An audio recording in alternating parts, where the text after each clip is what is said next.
El PIT-CNT busca que la sociedad uruguaya y el sistema político empiecen a debatir la reducción de la jornada de trabajo, una de sus principales banderas en materia de relaciones laborales. Este martes, la Central lanzó una campaña para ir sumando aportes a la discusión. Ese día presentó varios informes académicos con diagnósticos sobre la duración de la jornada laboral en Uruguay, algunas vías para reducirla, posibles efectos y la experiencia internacional comparada.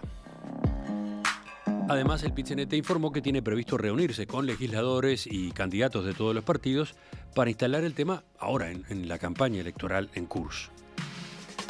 Lo más concreto aspira a que en el próximo periodo de gobierno se apruebe una ley que establezca un máximo de 40 horas semanales de trabajo con pago equivalente a 48.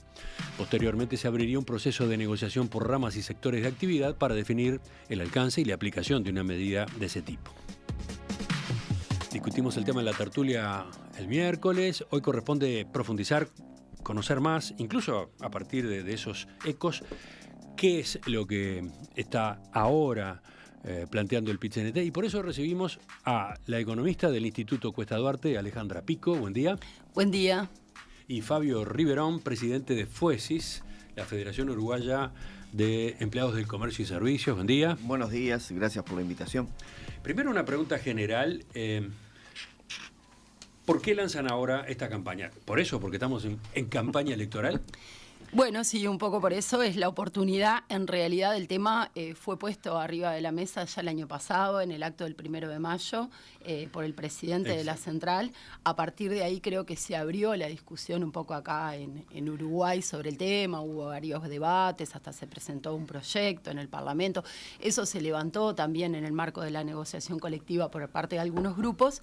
Y bueno, y también lo levantaron algunos precandidatos previo a las internas. Tabaré Viera lo puso arriba de la mesa, y la idea es justamente eso, comprometer a los ahora candidatos a ver cómo podemos avanzar en una próxima administración en este tema.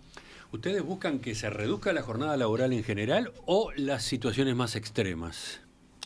Primero en general, y después lo que mismo decías tú en la introducción, es que la negociación colectiva vaya viendo los instrumentos necesarios en cada uno de los sectores en virtud de las jornadas que tenga cada uno de los sectores. No, pero la pregunta viene porque una cosa es bajar la semana de trabajo, digamos, de 48 a 40, en los casos en que exista ese régimen, o de 44 a 40. Y otra cosa es bajar de 40 a un esquema más breve, ¿no? De 6 horas por día, ese tipo de cosas, ¿no? Esa discusión va a darse indefectiblemente. Nosotros creemos que es sana que se dé en realidad, sobre todo porque nosotros por nuestra propia escenario en FUESIS en realidad estamos viendo como un segmento muy importante en realidad de trabajadores y trabajadoras que están en ese escenario de readecuar la jornada en ese marco. Entonces esta es una discusión que se va a dar.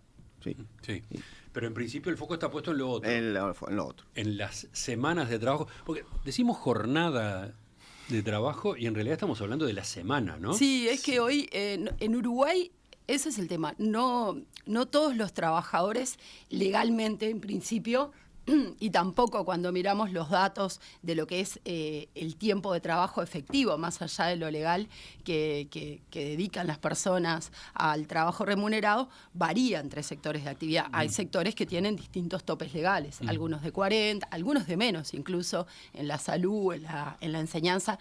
Esas jornadas legales lo que vemos es que también se traducen en jornadas efectivas menores en esos sectores. Pero entonces tenemos una disparidad de situaciones. Jornadas de 40, jornadas de 44, jornadas de 48, esas son como las más comunes entre los ocupados. Jornadas y la idea, jornadas semanales, sí, ahí está, hablamos de jornadas semanales.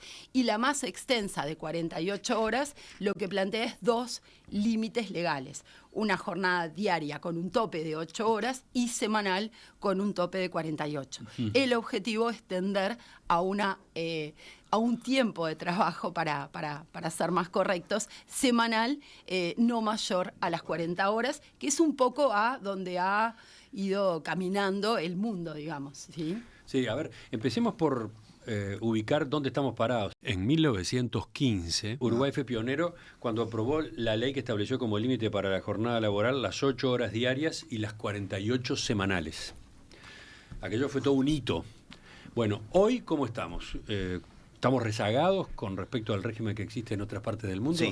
Sí, esa es la realidad. Hoy quedamos rezagados. El propio informe, en realidad, elaborado por el Cuesta Duarte, plantea eso, en realidad. Sí. Y ahí, aparte, llama mucho la atención, o no, depende de que la uno quiera verlo, en realidad, pero parte de las cosas que se plantean hoy como incertidumbres a la hora de avanzar sobre esto son las mismas que se planteaban cuando los trabajadores en aquel momento nos planteábamos el régimen de 8 horas. ¿Cómo es en el mundo? A ver, en gran resumen, ¿por qué estamos atrasados con este criterio? Bueno, en gran resumen, los países más avanzados hoy son los que tienen las jornadas más cortas, semanales de trabajo. En los países europeos, el tender hacia jornadas de 40 horas se empezó a avanzar ya en los 80, en los 90, y siempre se ha hecho gradualmente. Entonces tenemos países que han ido a más y ya no tienen jornadas semanales de 40 horas, sino de 35, de 36 horas semanales. Eso estamos hablando en los países más avanzados, pero también en los países latinoamericanos.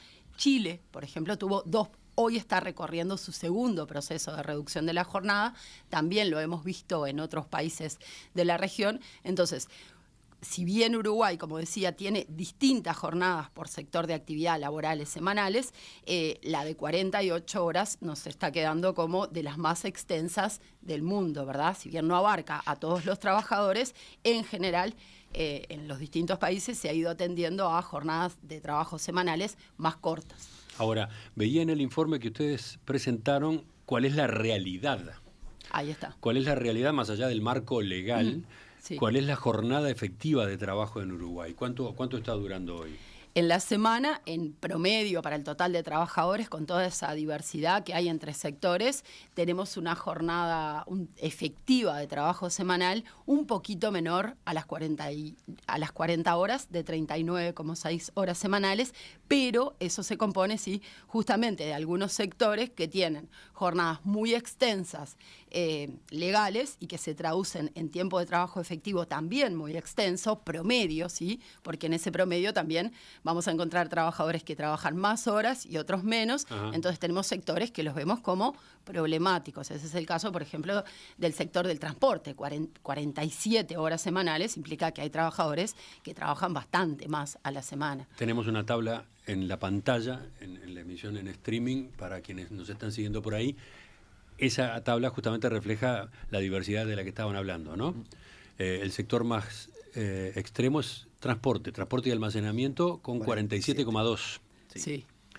Después, ¿qué otro podemos mencionar? Las actividades agropecuarias, que superan las 45 horas. Después está la industria, la construcción e incluso el comercio estaba un poco por encima en los promedios efectivos de trabajo de las 40 horas. Y después el resto está por debajo de las 40 horas y tenemos como los sectores con menos tiempo de trabajo efectivo promedio, que son la enseñanza y el servicio doméstico, por distintas razones, ¿sí? La enseñanza está regulada, jornadas menores, que lo que vemos es que esas menores jornadas, y lo mismo pasa en la salud, se traducen en tiempo de trabajo efectivo menor, porque muchas veces se dice, bueno, en la salud se recortó la jornada y ahora todos los trabajadores trabajan en dos lugares. 6 horas y 6 horas. Bueno, lo que nos muestran los datos es que esto no es así, porque por eso la jornada promedio ronda las 35 horas en términos efectivos. Y en el caso del servicio doméstico, bueno, es un sector bastante complejo donde las trabajadoras, al trabajar por hora y los traslados, hacen que efectivamente el tiempo de trabajo, cuando quitamos los traslados y todo, ronda las 30 horas. Riverón, ¿algún comentario sobre este panorama? No, es que ahí está muy graficado en realidad lo que decía Alejandra. Lo que pasa es que si uno se queda con la cifra del promedio, le puede parecer que Uruguay está bien en realidad, pero tenemos sectores... Sí, el oyente podría decir, pero ¿cómo? Ustedes están promediando bajar a 40 y resulta que la realidad, el promedio es 39,6. Claro, pero sobre todo porque hay sectores que preocupan en realidad. Deberíamos pensar en esta perspectiva. ¿Es sano que un trabajador o una trabajadora del sector transporte en realidad esté tantas horas atrás de un volante? Casualmente transporte, ¿no? Entonces ahí es donde en realidad hay que centrar. sectores como todo lo que tiene que ver con la cuestión agropecuaria, con todo lo que está impactando el tema del cambio climático y demás, ¿es sano que en realidad tengamos trabajadores y trabajadoras trabajando por encima de las 44, 45 horas? Bueno, esa es la discusión en realidad. No discutir, no centrarnos tanto en la situación del promedio, sino en los sectores que verdaderamente hoy están teniendo una jornada extremadamente extensa. Sí, y un comentario adicional, esos promedios sectoriales también esconden, porque estamos hablando de grandes sectores, esconden diferencias importantes. Cuando miramos la industria y decimos que tiene, esas además son promedio de horas habituales de trabajo, es lo que habitualmente las personas destinan a trabajar en la semana. Cuando miramos la industria con 43 horas, también tenemos a la interna una diversidad entre sectores. Y tenemos todavía sectores donde tienen jornadas de 8 horas diarias, 48 horas semanales, estamos hablando de 6 días a la semana con 8 horas de trabajo. Muchas veces, si a eso le sumamos el tiempo de traslado, 1 hora de ida, 1 hora de vuelta, verdaderamente deja poco espacio para que las personas puedan realizar otras actividades que hoy son demandadas por los individuos, que tienen que ver con la capacitación, con el cuidado, con las tareas del hogar, ¿sí? Creo que esas jornadas tan extensas deberían ser un poco del pasado y bueno, y que las personas puedan tener más tiempo disponible para realizar otras actividades que le hacen bien individualmente y a nivel social. ¿De cuántas personas estamos hablando por encima de las 40 horas semanales?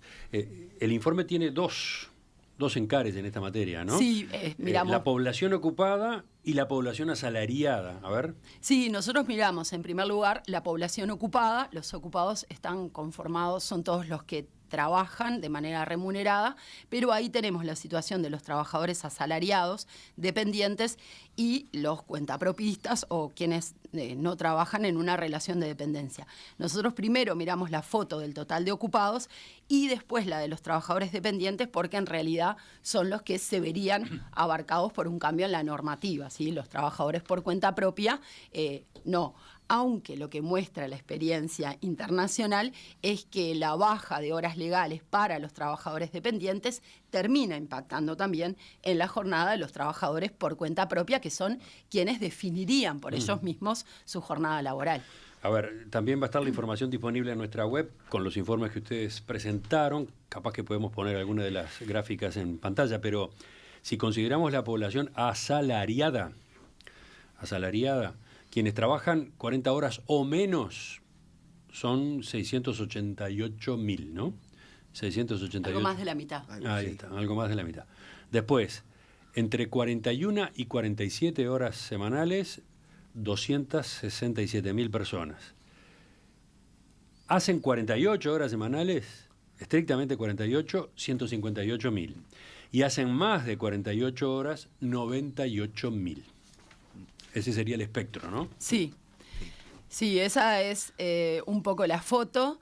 Eso está, si miramos, para el que esté más en los datos finos, eso está depurado por los trabajadores subempleados, porque hoy tenemos un total de ocupados que ahí en el cuadro aparecen como arriba del 1.500.000. Tenemos un total de ocupados de 1.700.000, pero quitamos de ahí, tanto de los ocupados como de los asalariados, los subempleados, que son quienes trabajan una jornada más corta, pero en realidad desearían trabajar más. Y como para, bueno, también no bajar los promedios, sino distorsionar el análisis. Pero lo que vemos es que un poco menos de la mitad de los asalariados hoy se vería abarcado por una media así, porque habitualmente trabaja más de 40 horas semanales. No de manera inmediata, porque también se está planteando una rebaja gradual, ¿sí? Ahora iremos a eso. Pero entonces, el proyecto de ley, del que ahora tendremos algún detalle más, de bajar de 48 a 40 o que el máximo sea una semana laboral de 40 horas,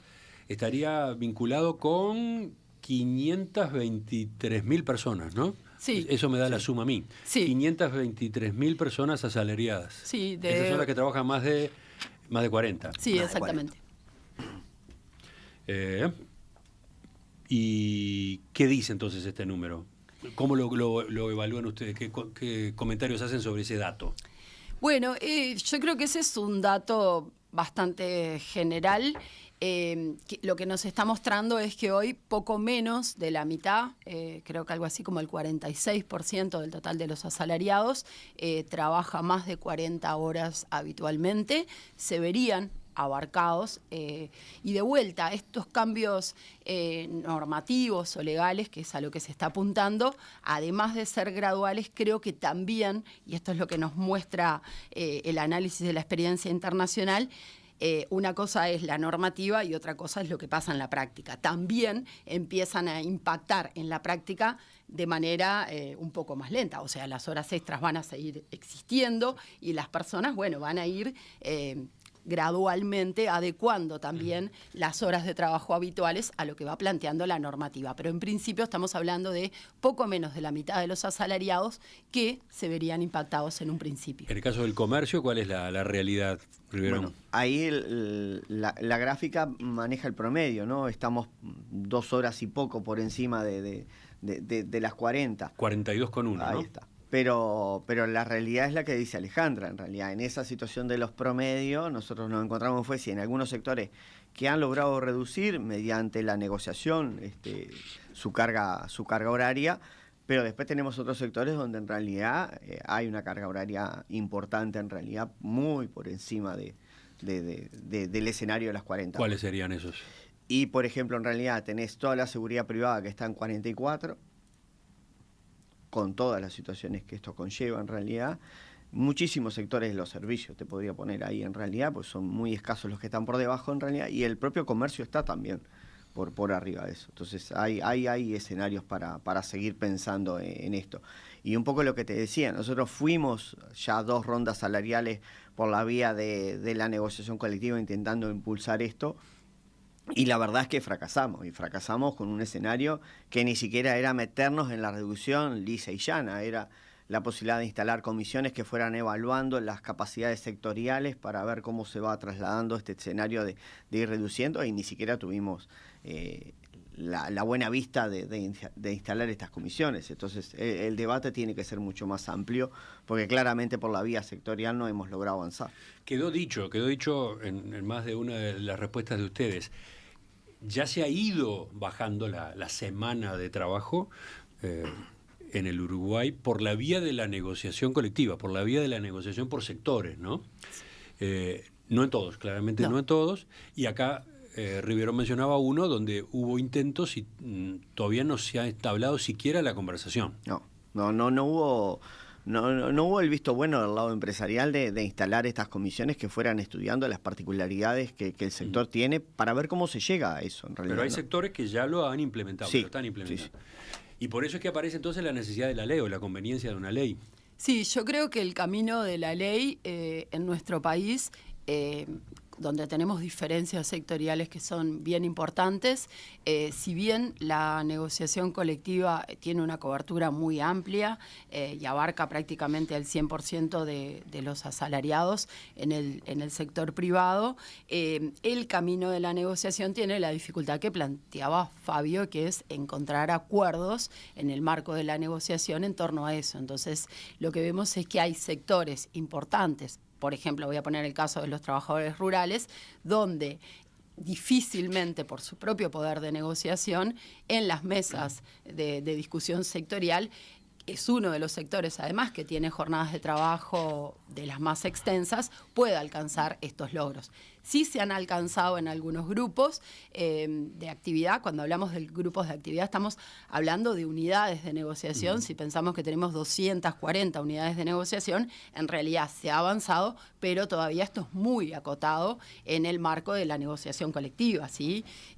La construcción ya hace algún tiempo avanzó de las 48 a las 44 horas.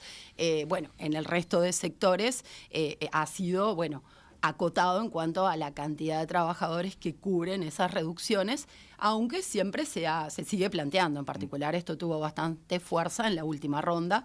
Fue un planteo que se llevó por parte de varios sindicatos, pero los avances han sido escasos, podríamos decir. En la experiencia ya acumulada, ¿quién paga? Esa es una pregunta, ¿no? ¿Quién paga la reducción de la semana de trabajo?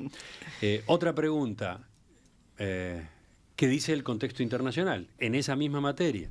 Bueno, y tercero, ¿cómo operaría la ley? ¿Qué forma tendría esa ley? Vamos a seguir por estos lados en la segunda parte de la entrevista. Estamos con Fabio Riverón, presidente de Fuesis, y Alejandra Pico, economista integrante del Instituto Cuesta Duarte del PIT-CNT. El PIT-CNT lanzó esta semana una campaña para que el sistema político y la sociedad uruguaya empiecen a discutir la reducción de la semana laboral a un máximo de 40 horas sin baja salarial. ¿De qué se trata? ¿Cuáles son los informes? A propósito de la situación de Uruguay y a propósito del contexto internacional que se presentaron, estamos conversando esta mañana con Fabio Riverón, presidente del Sindicato del Comercio, Federación Uruguaya de Empleados y Empleadas del Comercio y Servicios, y Alejandra Pico, economista del Instituto Cuesta Duarte. Yo decía, el primer paso que ustedes proponen es una ley que establezca un máximo de 40 horas semanales de trabajo con pago equivalente a 48. Posteriormente se abriría un proceso de negociación por ramas y sectores de actividad para definir el alcance y la aplicación de esta medida. Veamos, ¿por qué este procedimiento? ¿Quién va? Bueno, el planteo de que fuera a través de una ley, como lo comentaba antes, es para que esto termine abarcando a todos los trabajadores y no solamente a aquellos que logren plasmarlo en el marco de la negociación colectiva. Pero esto no es ajeno a la negociación colectiva porque disminuir la jornada de trabajo semanal implica una reorganización del trabajo, muchas veces un reordenamiento del tiempo de trabajo semanal, del tiempo de trabajo diario, que nosotros creemos que se debe dar en el ámbito de la negociación colectiva y no a nivel individual, ¿sí? Porque, bueno, esa flexibilidad que esto puede implicar en el tiempo de trabajo diario, además de que puede llegar a ser riesgosa para los trabajadores en materia de salud y para los usuarios por ejemplo, del transporte, ¿sí? Si nosotros vamos a una jornada de 40 horas, pero en definitiva los trabajadores terminan trabajando 12, 16 horas por día, menos días, eso también conlleva una cantidad de riesgos. Eso debería ser en el marco de la negociación colectiva, porque de vuelta a lo que nos muestran los datos del INE, que acá hay una encuesta o unas preguntas medio innovadoras en la encuesta, es que la mayor parte de los asalariados privados, el 97% en concreto, no tiene poder de decisión en cuanto a su horario de trabajo. Es algo bastante intuitivo también, un poco impuesto por las necesidades productivas. Entonces, en esa discusión de cómo distribuimos el tiempo de trabajo, creo que se generan ciertas alertas, ciertos riesgos en cuanto a cómo distribuirlo, y creemos que es a través de la negociación colectiva donde puede hacerse de mejor manera. Riverón. Yo lo definiría en 3 pasos. Nuestro primer planteo es que la sociedad tome el tema y lo debata abiertamente. No solamente entre los actores sociales, sino abiertamente en realidad la necesidad de ir en este camino. La aparición de la ley y lo que decía Alejandra, la instrumentación que quede en manos de un proceso de negociación colectiva que en Uruguay es muy fuerte en realidad, abarca prácticamente todos los sectores de actividad, entonces hay como formas de instrumentarlo sin que los impactos terminen siendo dramáticos o terminen llevando a procesos mucho más complejos. Entonces, ese es un poco el camino. Debate abierto, el proceso de la ley y después la instrumentación. 2 preguntas. La ley, ¿qué tipo de ley sería? Hay un proyecto que se presentó ya en el Parlamento, ¿no? Un proyecto del MPP. Hay un proyecto. ¿Ustedes tienen algunas diferencias? ¿Han mencionado algunas diferencias? Sí, creo que el proyecto recoge algunas cuestiones que se han visto a nivel internacional, que está bueno aclararlas. La baja de 48 a 40, lo que vemos en la experiencia en el mundo es que en general las bajas no han sido tan importantes, ¿sí? Estamos hablando en general, se ha pasado de 48 a 45, de 45 a 43, ¿sí? Y es por eso que también, si bien esto no abarcaría a todos los sectores de actividad, nosotros planteamos que sea de manera gradual en el tiempo. A ver, ¿sí? Ahí está la diferencia, o ahí hay una diferencia con el proyecto del MPP, la gradualidad. No, el proyecto del MPP también planteaba una gradualidad, por eso, pero había como un tiempo de espera, se empezaba a bajar solamente a partir... No lo conozco en cabalidad el proyecto, pero tengo entendido que arrancaba por los trabajadores que trabajan 48 horas de manera gradual, bajando 2 horas por año, y bueno, y quienes trabajaban 44 tenían que esperar a que les llegara ahí va, el momento en que todos estuvieran en 44. Yo creo que nosotros pensamos que debería empezar de manera gradual con todos los trabajadores que están por encima de los 40. Eso creo que es una primera diferencia. Usted entiende que debería empezarse con todas las semanas de trabajo que están por arriba de las 40. Todos tender a llegar al 40. Todos de manera gradual. Tanto los que hoy trabajan 48, como los que trabajan 46, como los que trabajan 44, correcto, todos deberían arrancar un proceso de reducción. Claro, deberían tener esquemas donde la reducción, obviamente, para llegar a los 40, si es igual, si llegan en el mismo momento del tiempo, irían bajando, sí, en menor medida, pero la idea es que eso abarque a todos los trabajadores. Porque otra cosa que hemos observado en algunos países, esto pasó en Francia, por ejemplo, que muchas veces esos procesos, cuando hay un cambio de gobierno, de administración en el medio, se cortan.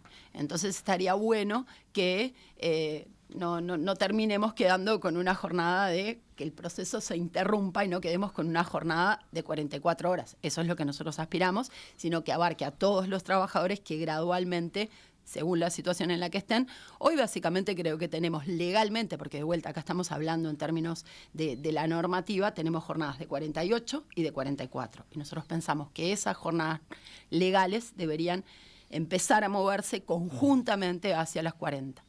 Gradualidad, ustedes insisten en eso, ¿no? ¿Cómo es la gradualidad? ¿Cómo la conciben? Porque la gradualidad puede ser de diferentes ritmos también, ¿no? Sí. Yo pienso un poco en la gradualidad en dos sentidos, o atendiendo a dos necesidades. La primera es que los sectores de actividad puedan adecuarse a eso, ¿sí? Cambiar la forma de organización del trabajo y adaptarse a eso, ¿sí? Y la segunda cuestión tiene que ver con los costos, obviamente.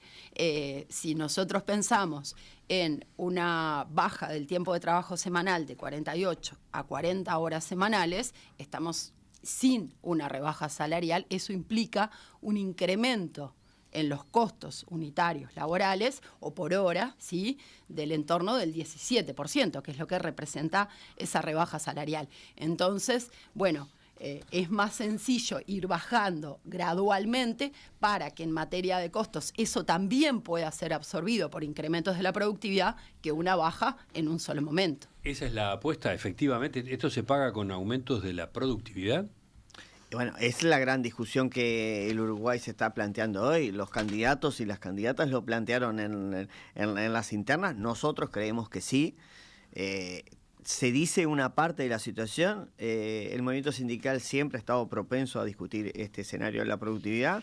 Partimos, lo que pasa, de una ausencia de los datos concretos sobre qué discutimos, porque los datos concretos los tiene el sector empresarial. Y en Uruguay siempre ha habido mucha reticencia a poner estos datos arriba de la mesa para discutirlos. Pero a ver, pregunto, en el mundo, ¿cómo se ha pagado la reducción de la jornada laboral? Esto ha tenido distintas formas. En algunos países, la baja de la jornada laboral ha tenido también un impacto en los salarios y se ha hecho con rebaja salarial. En otros países, en la mayoría no. Esto ha sido gradual. En algunos casos, creo que son pocos, la gradualidad también ha contemplado la diferente situación de las unidades productivas, de las empresas. Por ejemplo, en cuanto a su tamaño, ¿sí? La gradualidad no solo puede contemplar, sino, por ejemplo, el tamaño de empresa. Nosotros en Uruguay... ¿Pero puede llegar a haber aporte del Estado o reclamarse que haya apoyo del Estado para bancar, para costear algunas de estas reducciones en algunos sectores, en algunas empresas? Nosotros pensamos que... justamente necesitamos más evidencia empírica sobre eso. Cuando decimos ¿quién paga eso? Nosotros pensamos que lo tiene que pagar la productividad, los incrementos de productividad, y no tiene que ser a costa del salario de los trabajadores. En primer lugar, porque también en esos promedios lo que vemos es que son los trabajadores de menores niveles salariales los que trabajan jornadas más extensas. Entonces, eso nos muestra que es difícil recortar ese salario o que los trabajadores puedan resignar salario por tener más tiempo libre. Entonces, eso debe ser pagado con incrementos de productividad. El problema es, capaz que la cuestión es saber dónde ponemos la base. Sí. Si hoy nos paramos en el cero y se tiene que pagar todo con incrementos de productividad futuro, difícilmente podemos pensar en incrementos de productividad tan grandes como la reducción de la jornada, o miramos un poquito más para atrás y vemos si todo el crecimiento de la productividad que se ha dado en los últimos tiempos se ha traducido en mejoras salariales o si hay espacio para, en función de ese crecimiento pasado de la productividad, para bajar la jornada de trabajo sin baja de salario. Brevemente, porque el concepto es muy complejo, ¿no? Pero que la productividad banque la reducción de la semana laboral implica que es el trabajador mismo que tiene que poner con su forma de trabajar. Eso sería incremento de la intensidad del trabajo. Nosotros estamos hablando vamos a tratar de pasar el productividad. Claro, nosotros estamos hablando por eso también, además del momento electoral, creo que es un momento oportuno porque estamos en un momento de fuerte cambio técnico, de incorporación, de implantación de nuevas tecnologías que están permitiendo un crecimiento de la productividad. Sí, no hemos mencionado ese factor y que tiene está aceleradísimo, ¿no? Y no tiene que ver obviamente es productividad del trabajo, pero no es lo mismo que, ahora el trabajador en lugar de trabajar 8 horas, trabaja 6, pero en esas 6 horas se mata mucho más y entonces en definitiva lo está pagando en esfuerzo físico. Pero una parte tiene que venir por ahí. Una parte es del trabajador o no. Una parte del aumento de la productividad. El aumento de la productividad es enteramente productividad del trabajo, pero viene de la mano no necesariamente del esfuerzo, viene de la mano de hacer mejor las cosas, de tener más tecnología, más capacitación. Yo creo que ahí siempre hemos tenido esta dificultad de hacernos entender en realidad que una cosa es productividad, otra cosa es intensidad en el trabajo. Y muchas veces nos hemos terminado enredando en esa situación. Nosotros no estamos planteando la intensidad del trabajo.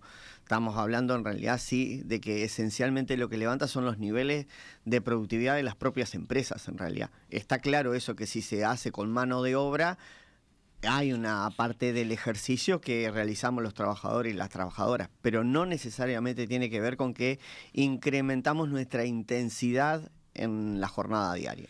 Tengo cantidad de mensajes de los oyentes y hay algunos que van por este lado. Gonzalo dice, nuestro país tiene graves limitantes para ser competitivo cuando se quiere exportar valor agregado industrial.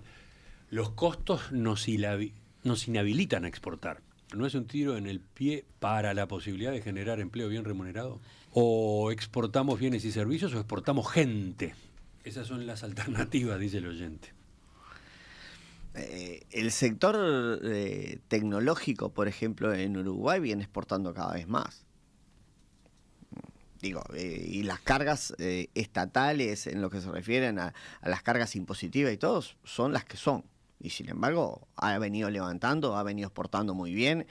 Si uno mira la cifra año a año, en realidad siempre está entre los primeros lugares. Entonces, el oyente igual insiste, ¿no es un tiro en el pie para la posibilidad de generar empleo bien remunerado? Bueno, lo que nos muestra, uno de los temas que siempre surge con el tema de la reducción de la jornada de trabajo es qué impacto va a tener en la productividad y en el empleo. Sí. Porque el resto de los impactos que tienen que ver con la calidad de vida de las personas, el bienestar, la salud y la seguridad están un poco como que probados, ¿sí? O es esperable que vayan en un sentido positivo. En relación al empleo, la reducción de la jornada de trabajo en muchos lugares, en Francia, en los países que se llevó más que nada en los 80, en los 90, e incluso la promoción que hizo la OIT de la reducción del tiempo de trabajo semanal, iba en pos de compartir las horas de trabajo. La idea de que si todos trabajan menos horas, se pueden generar más puestos de trabajo. En el ejemplo más simple, si en lugar de trabajar 8 horas y poder tener 3 jornadas continuas o 3 puestos de trabajo de 8 horas en el día, se trabaja 6, podríamos tener 4 puestos de trabajo. Eso, sin embargo, la reducción de la jornada no ha mostrado un impacto positivo en el crecimiento del empleo, pero tampoco negativo en el crecimiento del empleo. Lo que creo que sí es válido y hay que contemplar, hoy tú consultabas si esto tiene que ser con apoyo del Estado. Nosotros pensamos que no de manera permanente. Es una herramienta que se ha usado y que en Uruguay, sí. Se va a encontrar con limitaciones que ya conocemos, ¿no? No creo que de manera permanente, pero no me parece que no tenemos que cerrarnos a pensar que de manera temporaria en algunos sectores, porque esa es la cuestión.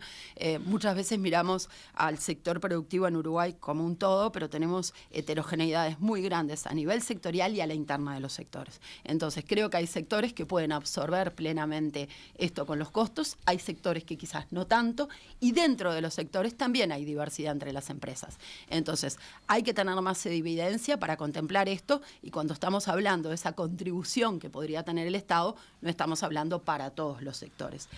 Entonces, bueno, me parece que ahí podría temporariamente pensarse en algunos sectores, en algunas empresas, donde se puedan dar algunos beneficios que pueden tener que ver con cuestiones directamente, bueno, de aliviarle los costos, o con otros beneficios que terminen impactando positivamente en las empresas para, bueno, alivianar esta carga.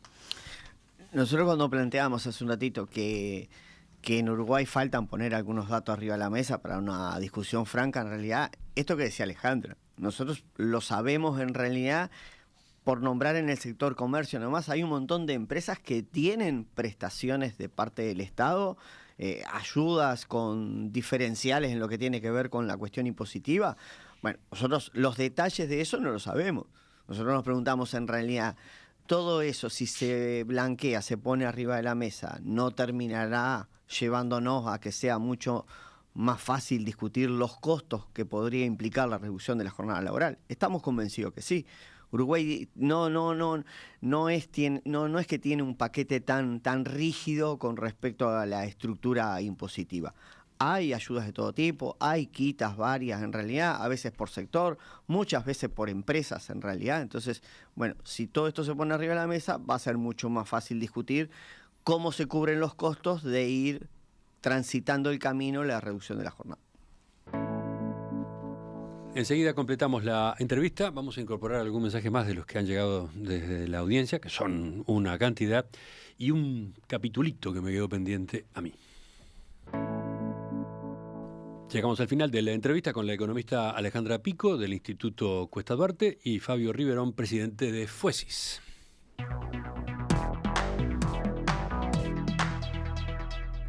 A propósito de quién paga la reducción de la jornada laboral o de la semana de trabajo, hay varios mensajes. Uno, que está por acá, el de María Marta, pone énfasis en un ángulo que no habíamos considerado hasta ahora.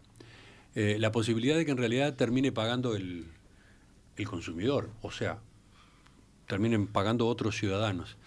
La cuestión es quién pagaría, porque los empleadores no perderán plata o cerrarán sus emprendimientos. Entonces, la alternativa ¿cuál es? Trasladar a precios el mayor costo salarial y ahí pagaremos los que necesitemos esos servicios o productos.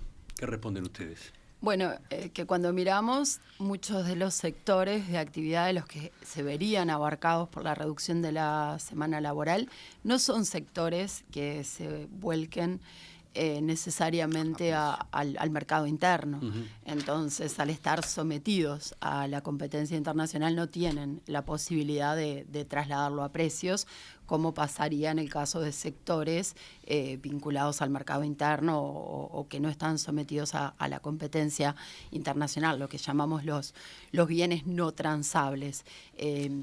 Creo que la idea es eso, que se pague con incrementos de la productividad presentes, futuros o algunos que se hayan dado en el pasado, y eso implica, justamente mirar más finamente el tema de la productividad, que es algo que acá en Uruguay, a nivel, cuando nos salimos de los datos más macro que podemos sacar de las encuestas públicas, y cuando empezamos a bajar a nivel sectorial, a nivel de sectores más pequeños, es más difícil aproximarnos porque, todavía nos falta construir datos y avanzar en ese sentido.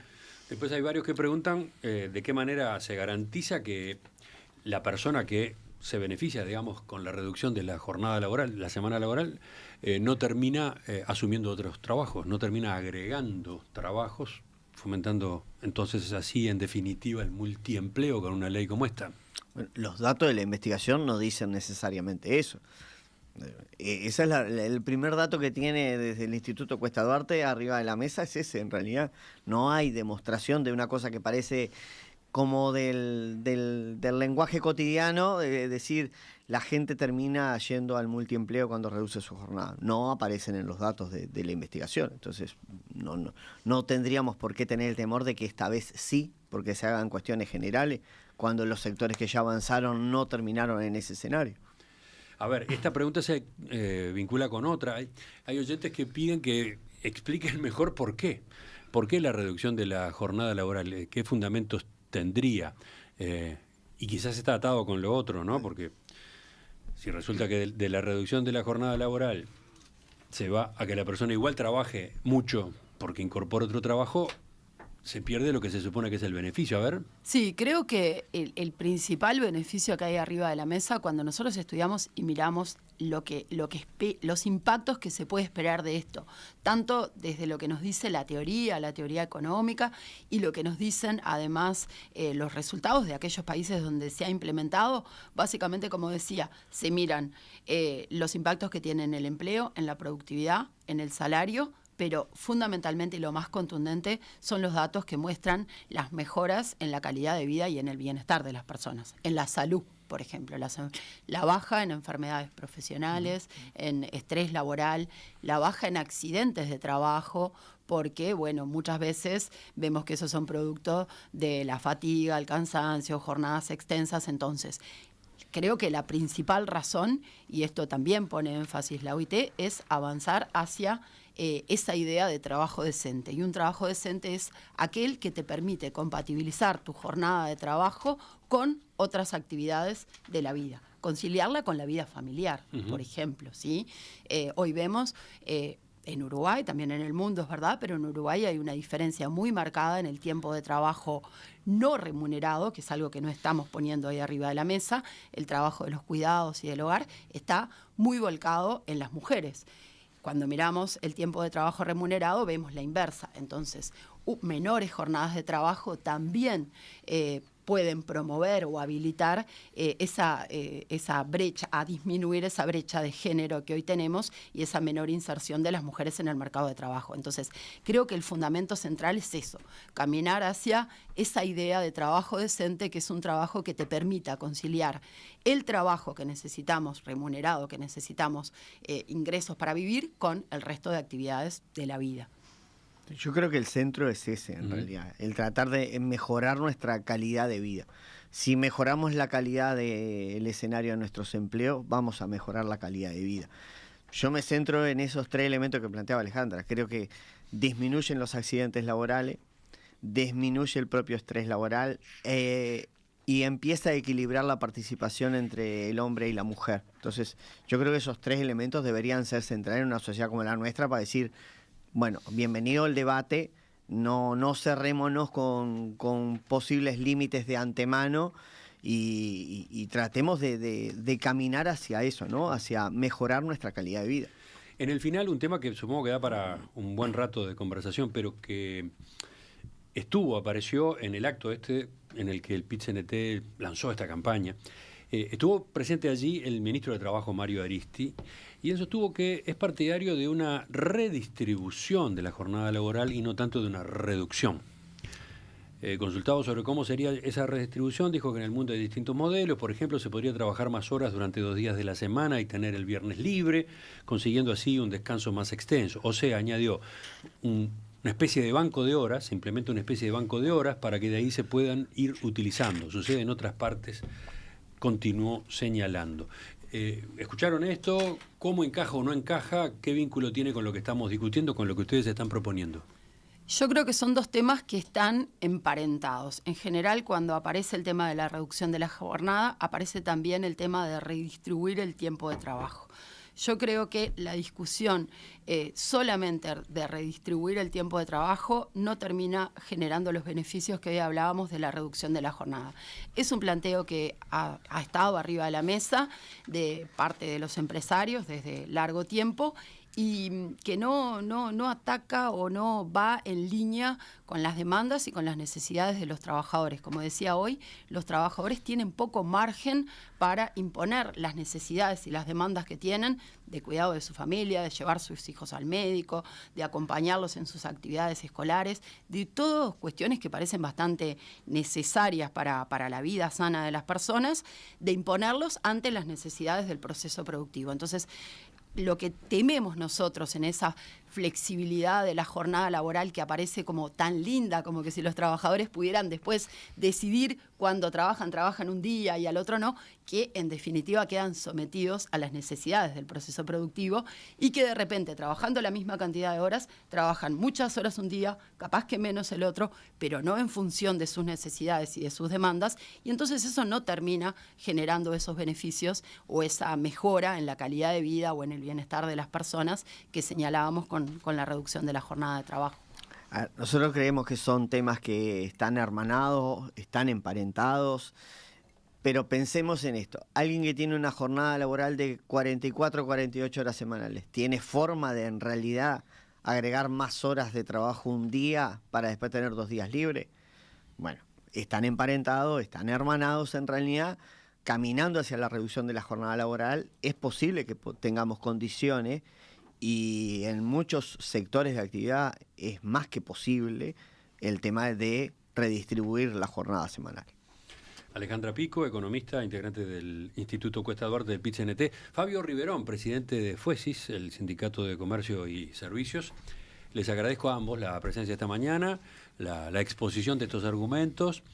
Vamos a complementar la entrevista con la publicación en la web de los informes, los trabajos que ustedes presentaron este martes. Queda abierto el debate, entonces volvemos a enfocarlo. Bueno, muchas gracias por la invitación. Exacto, gracias a la invitación y gracias a los oyentes. Hasta pronto.